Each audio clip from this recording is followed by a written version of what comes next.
네, 안녕하세요. 저는 전남대학교 해양학과 소속 중인 함유근이라고 합니다. 저는 여러 가지 기후 변동 현상들, 가장 잘 알려져 있는 것들이 엘니뇨 현상 같은 것들이 있는데요. 이런 것들과 전지구 기후 온난화, 지구 온난화, 기후 변화 이런 연구들 많이 하고요.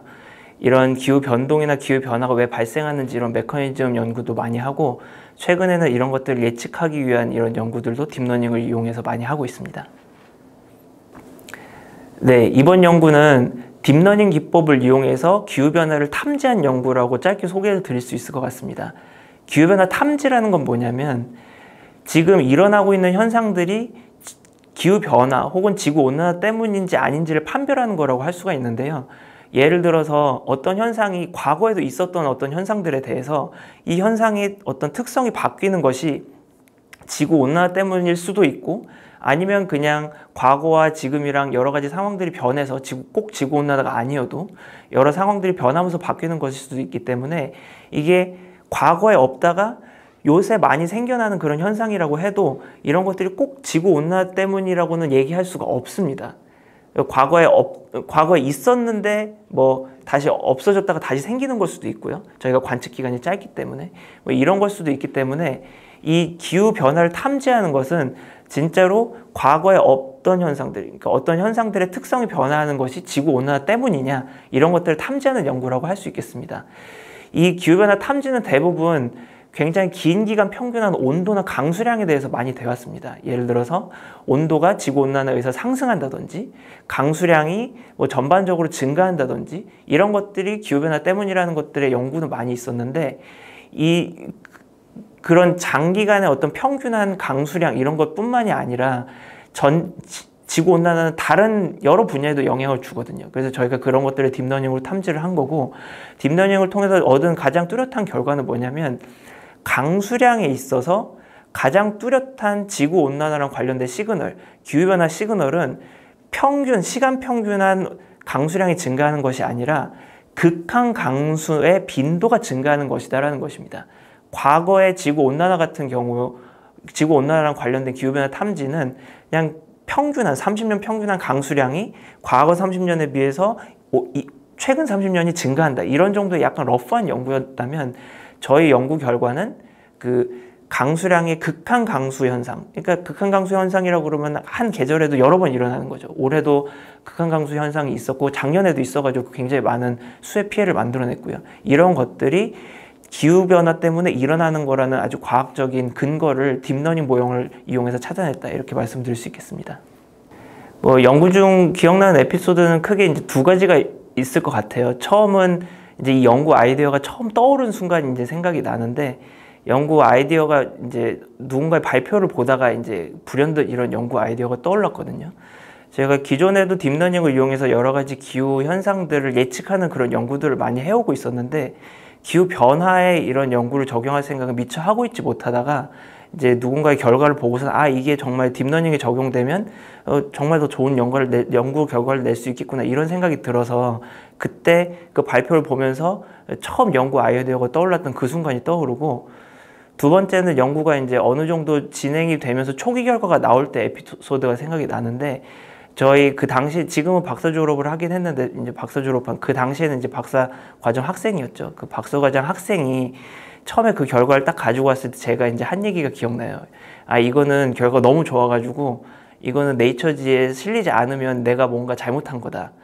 이 연구 결과가 네이처에 실릴 정도로 굉장히 좋은 결과인 것 같고, 이게 실리지 않으면 내가 이거를 잘 홍보를 못하고 이제 라이팅을 잘 못해서 그런 걸 것 같다. 이 정도로 결과가 되게 좋다, 이렇게 얘기했던 그런 기억이 납니다.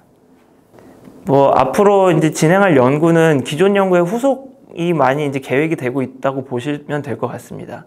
일단 지구 온난화가 전지구적인 온도 상승에 더해서 이제 강수량의 극한 변동, 극한 강수 현상들의 발생 빈도를 높인다는 연구를 많이 했기 때문에, 추가적으로 그렇게 극한 강수 현상이 증가를 하면 그 효과로 나타나는 여러 가지 물리적인 현상들, 이런 것들을 많이 연구를 하려고 합니다. 예를 들어서 극한 강수의 발생 빈도가 많아지면, 기후변화로 인해서 많아지면 그것에 의해서 물 피해 같은 게 많아질 수 있거든요. 예를 들어 홍수의 피해도라든지, 혹은 이제 비가 극한 강수로 많이 오기도 하지만 비가 안 오는 날도 동시에 증가할 거기 때문에 비가 안 오는 날이 증가하면서 가뭄 시그널도 많이 발생할 수 있고요. 그래서 이게 토양의 어떤 반응, 비선형적인 반응에 어떤 영향을 미칠지 이런 연구들도 많이 할 계획이고요. 동시에 이제 강수량은 해양의 입장에 있어서는 염분을 바꾸면서 해수의 밀도를 바꾸기 때문에 이 해수의 밀도를 바꾸면서 생기는 그런 비선형 현상들도 많이 계획을 하고 있습니다. 그리고 시스템적인 측면에서는 저희가 기후변화를 탐지할 수 있는 딥러닝 모형을 개발한 것이기 때문에 강수량뿐만이 아니라 다른 변수들의 기후변화를 탐지하는 데 똑같은 혹은 비슷한 딥러닝 모형을 활용을 할 그런 계획을 가지고 있습니다. 일단 이 분야는 기후 분야는 일단은 굉장히 그 분야가 커가고 있는 분야이기 때문에 학생들이 할 일이 점점 늘어나고 해야 될 일이 점점 늘어나고 있는 그런 분야라고 대표적인 분야라고 말씀을 드릴 수가 있을 것 같아요. 그래서 연구도 제가 학생 때랑 지금 기후 분야에서 하고 있는 연구들을 비교해 보면 굉장히 많이 다양화되고 좀 이제 다채로워졌다고 이제 말씀을 드릴 수 있을 것 같은데 예전에는 기후 연구라고 그러면 그냥 계절 평균한 온도, 계절 평균한 강수량 이런 것들을 예측하는 것에 이제 국한돼 있었다면 최근 기후 연구라고 하면 물론 이제 저희 아까 말씀드린 것들도 당연히 하지만 극한 강수의 변동 이런 것들도 지구온난화랑 어떻게 관련돼 있는지 이런 것들도 연구를 하고요. 그리고 그 산불이라든지 탄소 순환이라든지 그리고 해양과 육지의 어떤 식생이라든지 이런 것들까지도 연구 분야가 많이 확장된 상태입니다. 그래서 이렇게 계속 그 연구 분야의 어떤 연구 아이템들이 확장하고 있기 때문에 학부생들이 만약에 이쪽으로 진로를 정한다고 하면 굉장히 다채로운 연구를 할 수 있다는 그런 장점이 있고요. 최근에는 딥러닝 기법이 굉장히 많이 활용이 되면서 또 새로운 연구 분야가 들어와가지고 또 연구 분야가 또 많이 확대되고 있는 그런 모습을 보이고 있습니다. 그래서 학생들이 만약에 이 방향으로 진로를 정하면 굉장히 다양한 연구, 지구랑 관련된 다양한 연구들을 할 수 있다는 그런 장점이 있고 그리고 취업 같은 경우도 사실은 이 기후변화라는 것이 전지구적인 문제다 보니까 취업을 할 때도 꼭 국내에 국한돼서 하는 것이 아니라 해외로 나갈 수 있는 기회들도 많이 있습니다. 예를 들어서 국내에 한정된 어떤 연구를 한다고 하면 그런 것들이 사실은 외국에 있는 어떤 기관들이 관심을 가지기 쉽지 않은 연구 분야이기 때문에 해외로 갈 수 있는 기회는 상대적으로 제한될 수밖에 없는데 기후 분야, 기후 연구 이런 것들은 전지구적으로 굉장히 공통된 이슈를 가지고 있는 연구 분야이기 때문에 취업을 할 때 혹은 박사후 연구원의 진로를 정한다고 할 때 해외로 많이 나가고 많이 나갈 수 있는 기회도 많이 있다 이렇게 생각합니다. 대학원생들한테는 제가 여러 가지 얘기를 많이 하고 있습니다. 사실 지금도 저희 방에 있는 대학원생들한테 수시로 이제 얘기를 하니까 하고 싶은 얘기는 굉장히 많이 있지만 그 중에서도 이제 한 가지를 꼽으라고 하면 이게 그 학부랑 다르게 이 있는 것들을 그냥 암기하는 것이 아니다 보니까 처음에 이제 학부를 굉장히 우수한 성적으로 졸업을 했다고 하더라도 대학원에 이제 들어오면 조금 어려움을 겪는 경우가 있거든요. 예를 들어서 학부 때는 어떤 주어진 지식을 잘 암기하고 그런 것들을 다시 잘 이렇게 시험지에 잘 풀어내고 말씀하신 것들 교수님들이 말씀하신 걸 잘 이해하고 이러면 끝나는 거였지만 사실 대학원생들이 연구를 한다는 거는 사실 교수들도 잘 모르는 것들에 대해서 연구를 하는 경우도 많기 때문에 답이 없고 답이 없는 것을 찾아가는 그 과정을 배우는 그런 과정이라고 생각을 합니다.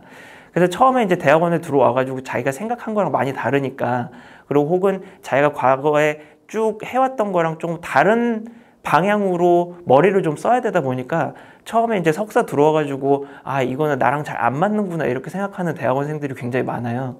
근데 사실은 이게 그 대학교 때까지 대학교 때까지 이렇게 머리를 좀 쓰고 트레이닝하는 그 부분이랑 대학원에 와가지고 트레이닝하고 좀 갈고 닦아야 하는 부분이 살짝 다르기 때문에 그런 괴리감이 생기는 거지 사실 많은 대학원생들 혹은 학부생들이 대학원생이 아예 적성에 맞지 않아서 그런 건 아니라고 생각을 하거든요.